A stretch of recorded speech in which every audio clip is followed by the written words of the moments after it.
Frank Hammer. To talk more about the GM bailout and its future, Peter Morici is an economist and professor at the University of Maryland. He was a critic of the US decision to bail out GM with billions of government dollars. Clearly, though, it's being hailed as an enormous success now. Were you wrong? Oh, I think I was right. They put $50 billion in, and they essentially created a bit of a cartel. I mean, General Motors and Chrysler together dramatically reduced their capacity, and as a consequence, there are fewer cars out there. We're selling about 12 million a year as opposed to 15, so they're getting a higher price. I mean, they rigged the market.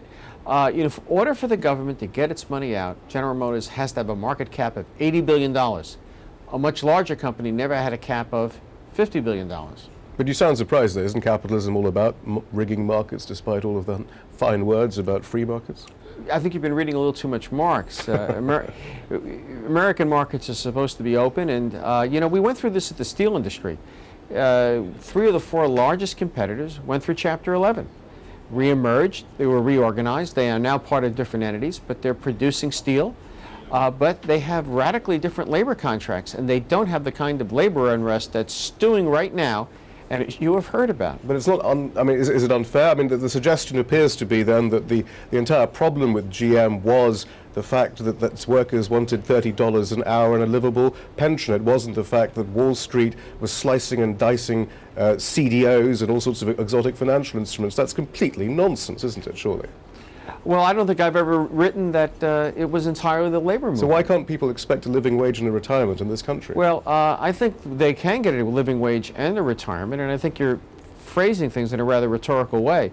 General Motors workers had gold-plated jobs, some of the very best jobs for blue-collar workers in America, and they were largely overpaid.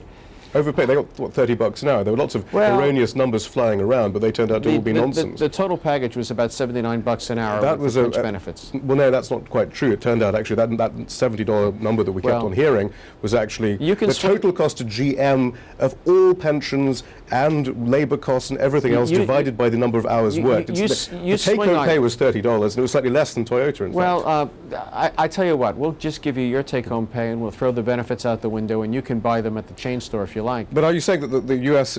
future model for its manufacturing industry should be a sweatshop economy? I don't think I've said that at all. But I mean, if you'd let me say what I want to say, go ahead. And that is General Motors had overpaid workers with excessive benefits, and it also had a poor management culture. Those problems have not been fully resolved. Right. And until those are resolved, it's going to be very difficult to compete with Toyota. One of the things that cut them a lot of slack was that Toyota's had the quality problems in the last year or so that it has. All of these questions, when the bailout of AIG and Citigroup, they didn't seem to come out. The failure of management, the enormous wages and benefits and so forth. We still gave them money. I didn't hear those arguments about those guys. It's always about the blue-collar workers, not about the people. Well, I think you ought to get Barack Obama in here and argue with him, because I made those arguments about the bankers as well. I would point out to you that the steel workers are paid well, but the steel workers have dramatically different labor rules now.